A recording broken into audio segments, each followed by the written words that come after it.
के नाज़रीन, दो तीन बड़ी अहम डेवलपमेंट्स हैं। एक तो माशी मैदान में शहबाज हुकूमत मुकम्मल तौर पर क्लैप्स होती हुई नज़र आ रही है। हम चाहे पाकिस्तान के रुपये की कदर देखें, डॉलर की उड़ती हुई उड़ान देखें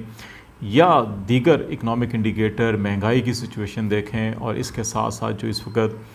बाज़ लोगों का ये ख्याल है कि पाकिस्तान एक्चुअली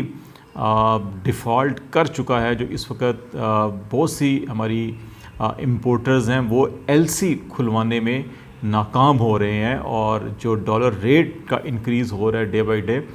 वो भी बड़ी ख़तरनाक हद तक जो है कि इसमें इजाफ़ा हो रहा है। ऐसी सूरत हाल में एक तरफ पाकिस्तान की इंटरनल इकनॉमिक सिचुएशन ये है, और पॉलिटिकल इंस्टेबिलिटी भी जो है वो दिन ब दिन बढ़ती जा रही है। वफाकी जो हुकूमत है, शहबाज शरीफ साहब की हुकूमत, उनके हाथ से पंजाब भी निकल गया है और अब वो सिर्फ़ इस्लामाबाद तक महदूद होकर रह गए हैं। इन हालात में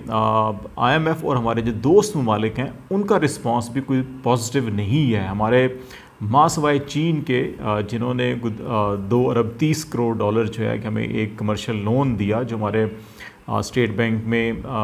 मुंतकिल भी हुआ, लेकिन इसके बावजूद पाकिस्तान की जो फॉरेन एक्सचेंज रिज़र्व्स हैं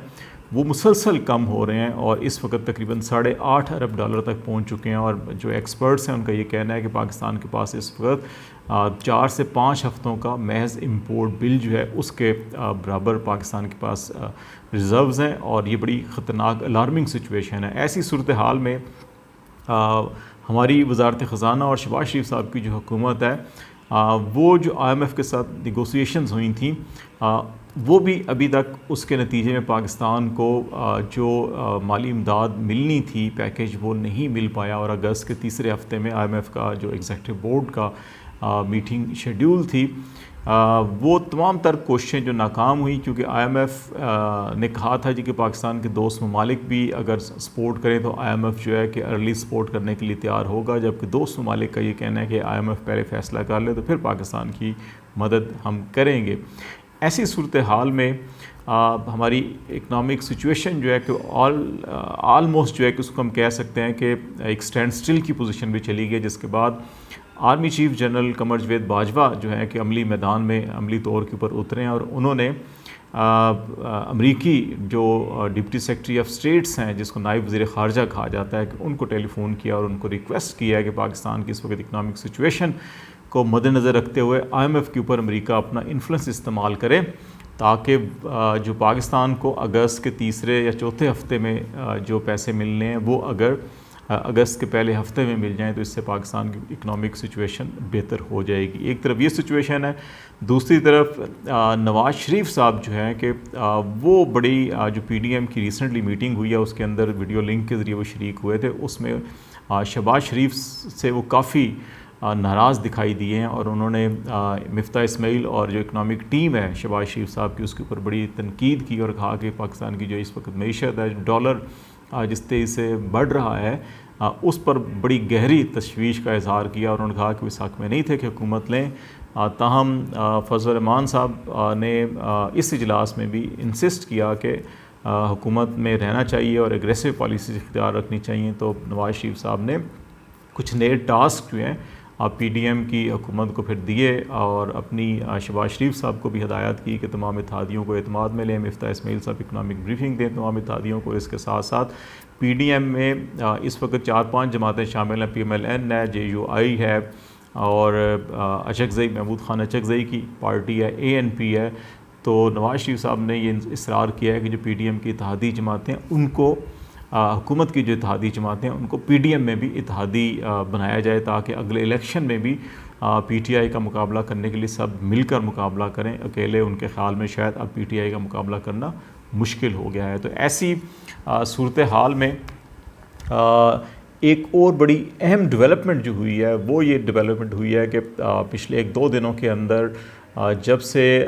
पंजाब में 17 जुलाई को इलेक्शन हुआ ज़िमनी, और उसके बाद जो सिचुएशन चेंज हुई है,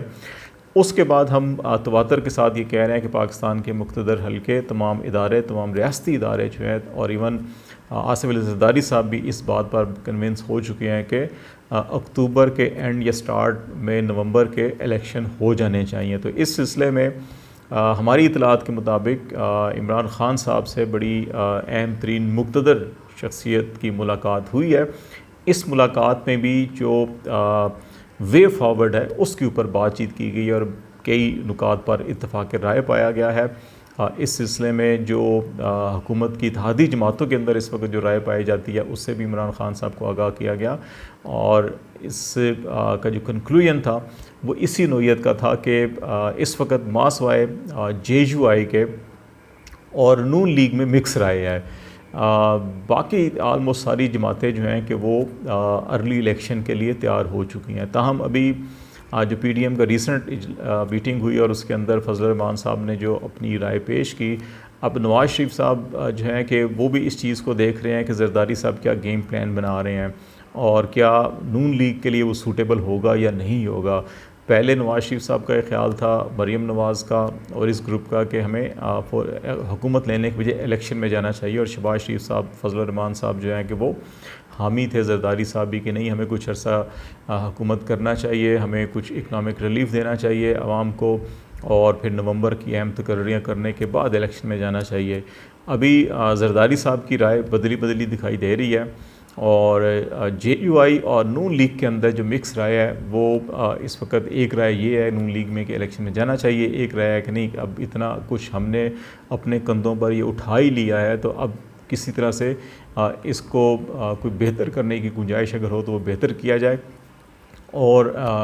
एटलीस्ट कोई पेट्रोलियम प्राइसेस और कुछ भी ना हो तो पेट्रोलियम प्राइसेस या बिजली के गैस के नरखों में उस हद तक कमी की जा सके कि जो जब इमरान ख़ान छोड़ कर गए थे तो फिर अगर हुकूमत में जाए इकनॉमिक बर्डन क्या होता है, इकनॉमिक प्रेशर क्या होता है, उनको एक साइड पर रख कर फिर इलेक्शन में जाया जाए तो बेहतर है कि शायद इससे कुछ एडवांटेज हासिल किया जा सके। क्योंकि फौरी तौर पर इलेक्शन के लिए नवाज़ शरीफ साहब ने, जैसे मैंने पहले कहा कि उनका ख्याल है कि अगर सब मिलकर जाएँ PDM में, इस वक्त जो शामिल जमातें हैं वो भी और जो हुकूमत की इत्तेहादी हैं उसमें MQM है, उसमें बलूचिस्तान अवामी पार्टी है, BNP मैंगल ग्रुप है, कि उनको भी इसमें शामिल किया जाए और फिर अगर ये सारे शामिल होते हैं फिर इलेक्शन की तरफ अगर जाएँ तो फिर तो कुछ हालात साजगार हैं, अदरवाइज़ साजगार हालात नहीं है। तो ये एक बड़ी अजीब सी सिचुएशन बनी है जिसमें पाकिस्तान मुस्लिम लीग इस वक्त नून ग्रुप जो है वो सबसे ज़्यादा मुश्किल में है। बाकी तमाम पार्टियों ने अपने जो एरिया ऑफ इंटरेस्ट हैं उनको प्रोटेक्शन भी दी है, वहाँ से बेनिफिट भी हासिल किए हैं और अगले इलेक्शन के हवाले से भी पीएस पार्टी ने अपने सिंध को सिक्योर करते हुए और फिर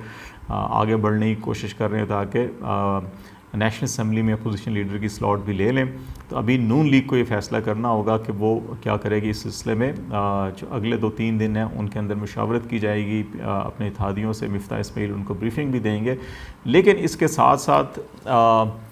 जो बयानिए की बात की जा रही थी उस बयानिए के साथ अगर एक और बड़ा अहम इंटरेस्टिंग और अफसोसनाक पहलू भी है कि जो डॉन लीग्स के करैक्टर थे वो एक दो फिर मुतहरिक हुए हैं और इसमें ख़ास तौर पर तारिक फ़ातमी साहब जो हैं वो अमेरिका के खामोशी से अमेरिका के दौरे पर गए हैं और वहाँ पे बड़ी अहम शख्सियात से उन्होंने मुलाकातें की हैं और वहाँ पर भी सुनने में ये आ रहा है कि एक तो जो नए आर्मी चीफ़ की तकर्री के हवाले से अमेरिका से मुशावरत की जा रही है और नवाज़ शरीफ साहब भी ये चाहते हैं कि ऐसे शख्स की तकर्री की जाए जो अमेरिका को और पाकिस्तान मुस्लिम लीग नवाज़ ग्रुप को काबिल कबूल हो। और इस सिलसिले में वो तारिक फ़ातमी साहब जो है कि अमरीकी आला हुकाम के साथ मुलाकातें कर रहे हैं। तारिक फ़ातमी साहब ने इससे हट कर जो है कि अमरीकी ऑफिशल्स को भी ये रिक्वेस्ट की थी कि वो IMF के ऊपर अपना इन्फ्लुएंस इस्तेमाल करें ताकि अर्ली जो डिस्बर्समेंट है IMF की किस्त की वो हो सके। लेकिन शायद उनको इस सिलसिले में कोई नुमाया मुस्बत जवाब नहीं मिला था, जिसके बाद army chief general Qamar Javed Bajwa को IMF पे ऊपर अमेरिकी दबाव डालने के लिए जो है कि वहाँ पे उनकी डिप्टी सेक्रेटरी ऑफ स्टेट्स को जो है कि वो उन्होंने फ़ोन किया है। लेकिन ये तारिक फ़ातमी साहब का इस तरह से एक्टिव होना और फिर मुल्क के अंदर अदलिया और रियासती इदारों और इस्टेब्लिशमेंट के ख़िलाफ़ एक बयानिए को बना के उसको प्रमोट करना जो है ये उस चीज़ की निशानदेही करती है कि नून लीग वापस अपनी उस बयानिए की तरफ आना चाह रही है जो माजी में अपनाया गया था। लेकिन क्या एक तरफ जिस अंदाज़ में इन तमाम सियासी जमातों ने मिलकर कौमी असम्बली और पंजाब असम्बली में जो 63A की वायलेशन जिसमें वफ़ादारियाँ तब्दील करने के हवाले से मिसाक जमहूरियत की जो बुनियादी असास थी उसके ख़िलाफ़ जाके इक़दामात किए, हॉर्स ट्रेडिंग की, ज़मीर फ़रोशी को जिस तरह से प्रमोट किया गया, और फिर अवामी रद्द-ए-अमल और आवाम के वोट ने इस कोशिश को नाकाम बनाया। तो क्या ऐसे हालात में पाकिस्तान मुस्लिम लीग नून आने वाले दिनों के अंदर अपने इस बयानियों को इस्टेब्लिश कर पाएगी या नहीं कर पाएगी? फ़िलहाल दिखाई ये देता है कि जो तहरीक इंसाफ का बयानिया है वो काफ़ी मज़बूती के साथ आगे बढ़ रहा है, क्योंकि PMLN का जो बयानिया है इसके अंदर वक्त के साथ साथ तब्दीली आती रही। जैसे ही मौका मिला फौरी तौर के ऊपर हुकूमत संभाली, ये देखे बगैर कि क्या हो रहा है, क्या वफ़ादारियाँ तब्दील हो रही हैं, नहीं हो रही हैं, मिसाक जमहूरियत की वायलेशन हो रही है, नहीं हो रही है, वो सारे इक़दामात किए। और फिर अब उनसे वापस लौट कर आना इतने ही 3 माह के अंदर अंदर,